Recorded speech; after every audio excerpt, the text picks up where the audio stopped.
everybody. Today I'm going to talk about what training horses can teach us about training service dogs, or rather how training horses has made me a better service dog trainer. So we've been talking a lot about clicker training over the last few weeks, and as you guys have heard me say over and over, clicker training is a way to teach any animal anything that it is physically and mentally capable of doing. So I have a 3-year-old POA, which is a pony of the Americas, and she ended up too tall. That's why I got her, so she's not pony-sized anymore. But at 3 years old, she came to me with just a little bit of training, and so this spring we've really been hitting the training quite a bit harder. So being a clicker trainer, naturally I'm using clicker training as a way to train my pony. So I am following Alexandra Kurland. For anybody who has horses and is interested in clicker training their own horse, Alexandra Kurland is the woman to look up. So as I have been clicker training my pony, there are a few things that have really come to mind about training service dogs. So first of all, other species don't fill in the gaps for us the way that our dogs do. So dogs, especially a dog that is bred for service work or has a high potential for service work, they fill in the gaps for us. So our sloppy training, we can get away with sloppy training because the dogs want to work with us, they want to figure it out, they were bred to work with us, and they really understand humans, and so they can just fill in the gaps for us when our training is sloppy. And that is why it's lucky for us, really, because that's what makes dog training so easy, is because that's what they've been bred to do. So my horse, on the other hand, she's not filling in the gaps for me. She gets confused and she gets frustrated, and when she gets confused and frustrated, it could become dangerous, even just on accident, because she's almost 1,000 pounds, and so if she gets confused and frustrated and she throws a little tantrum, that could be dangerous for me, even if she doesn't do it on purpose. So when training her, I have had to be very careful to try and keep her confusion and her frustration level down. So for example, one day I'm almost done healing here. She was confused and she was frustrated, and she started taking the treat too roughly, which your dog will do as well. If your dog starts to get confused, frustrated, fearful, or over-aroused, you'll notice them start to take the treat too roughly. And that is very important information for you to have, so pay attention to that. But she did the same thing. She was really confused and really frustrated because I wasn't doing a very good job.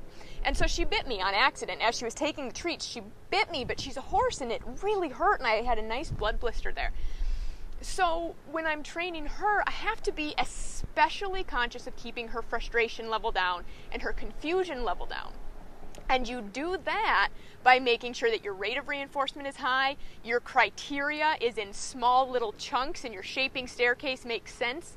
So if you've been following our clicker training videos, you know we've talked about clicker training, we've talked about shaping staircases. A couple weeks ago we talked about troubleshooting and Karen Pryor's 10 laws of shaping. And when you're working with another species other than a dog, you really have to pay attention to that. So my pony, her name is Ziva, it was very easy to get her to offer behavior, to get her to offer moving around, so backing up, for example, and moving forward and putting her ears forward. I mean, she was very easy to get to offer these behaviors. Getting her to stand still was a totally different challenge. So when I needed her to stop moving, I had to be really clear that my criteria was split as finely as possible, and that my rate of reinforcement stayed very, very high. So those are the two things here. She's been a very good teacher for me because she's reminding me to get back to my basics and to keep my rate of reinforcement high and to keep my criteria split as finely as possible and to make sure that I have a training plan going in and all of that stuff. So that is really important with your dog as well, because that's how you're going to get the fastest learning and the most success, is to keep your criteria split really finely and your rate of reinforcement high, and to only work on one thing at a time. So even now, a few months into our clicker training journey, Ziva will get very confused very quickly if I start to try and do more than one thing at a time. So our dogs will let us get away with that. Oftentimes, even though we're only supposed to be working on one thing at a time, we end up working on lots of things at a time, and the dogs will do that for us. A lot of them will make jump those gaps in the training plan. My pony will not. My horse will not make that jump for me. So I have to work on one thing at a time. And then once I have one thing, now I can put two cues together. So for example, first I had to get her to move forward on cue, and then I needed to get her to swing her butt over on cue. And now I can ask her to do both at once because now she has two learned behaviors. But I could not teach her to move forward and to swing over at once. And I did try to do that, and that might have been the day that she accidentally bit me. So I have to be, every time, I step out to train her, I have to know what is my criteria going to be, and you can only click for one thing at a time. So I've had to remember to split things and follow my training plan. Now, another place that training horses is just teaches you a lot about training a service dog is that, I hope you guys can hear me okay over that truck. Maybe I'll just pause a second, but is that horses are prey animals. So they're flighty. When it comes to fight or flight, a lot of them will choose to run because that's what keeps a horse alive in the wild, is running. And so that means that building confidence in a horse is much more fragile than building confidence in your dog. So when I'm building confidence in my horse and I'm trying to teach her, that new things aren't scary and new things aren't dangerous, and she's not a flighty horse in general. We're working with another young horse we actually just picked up this weekend, an even younger horse, a 2-year-old Arabian. She's extremely flighty and she's extremely fearful, and she doesn't trust anything. Anything new in the environment, it must be scary and it must be, there to kill her.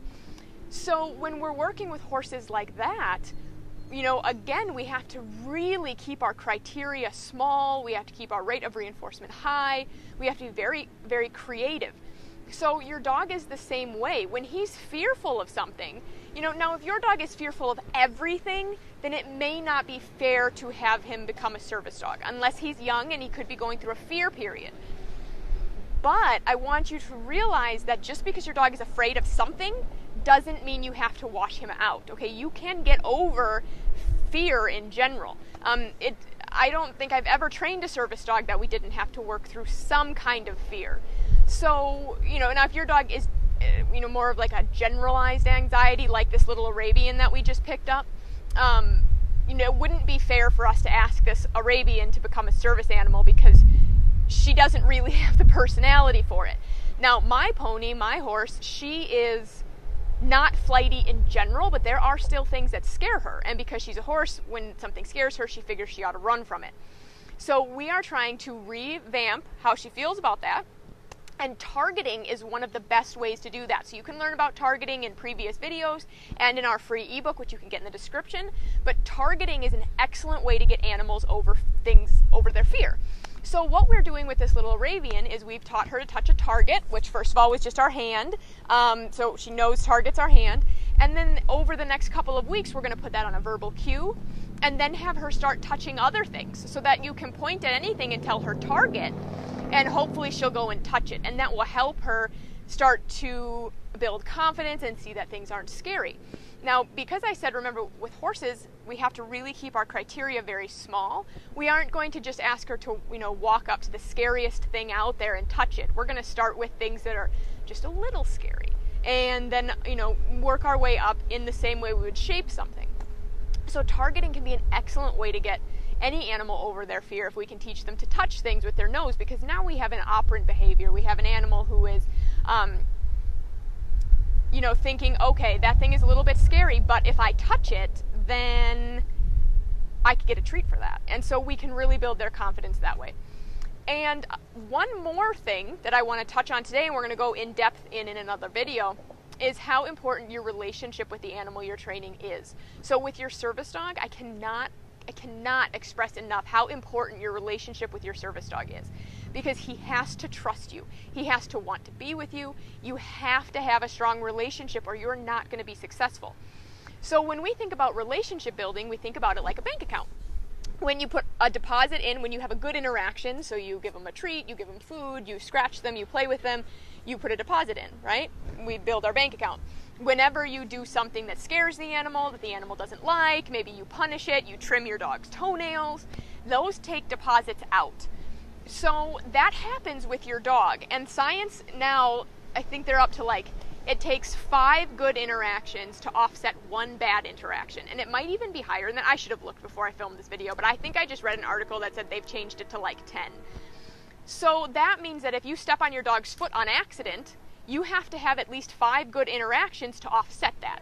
Now that's not terribly hard, because as soon as you stepped on your dog's foot, you probably, if you're like me, you probably apologized and then scratched him, and then later that day you fed him, and then, you know, throughout the day you would have given your dog lots and lots of positive interactions with you.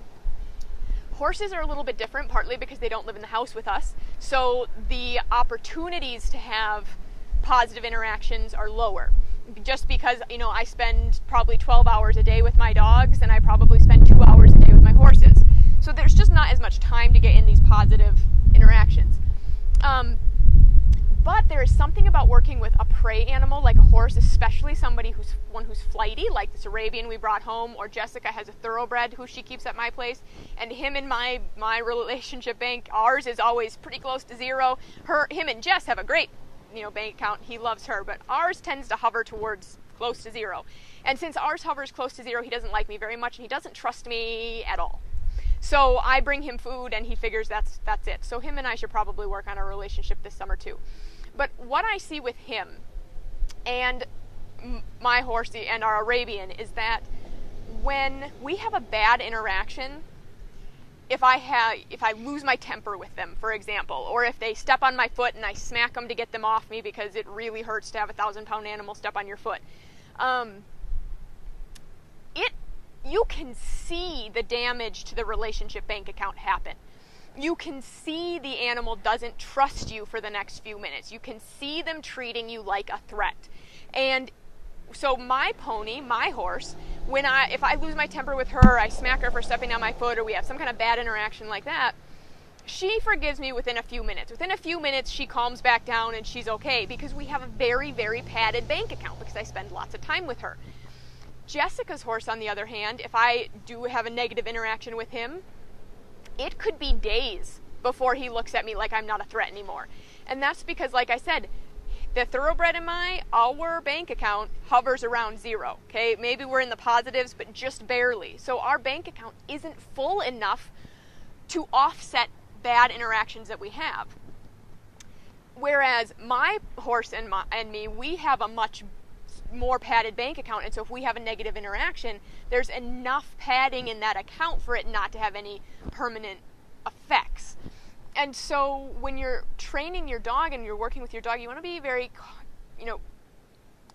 careful about your relationship bank account, because you're never, even if you are somebody who has decided you are only going to use positive reinforcement with your dog, and maybe you're somebody who doesn't have a temper and so you would never lose it and yell or anything like that, even if you're one of those really great people, then you're still going to occasionally step on your dog's foot, or catch him in a door, or you'll have to do his nails, or give him a bath, or take him to the vet. I mean, at some point you're going to have to do things that count as withdrawals from your account.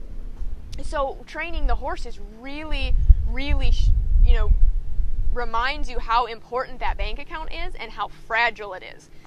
So when you are training your dog, know that they are filling in gaps for you, and they are making it easier for you, and try to be appreciative of that, be grateful for that, but try not to take advantage of it too badly.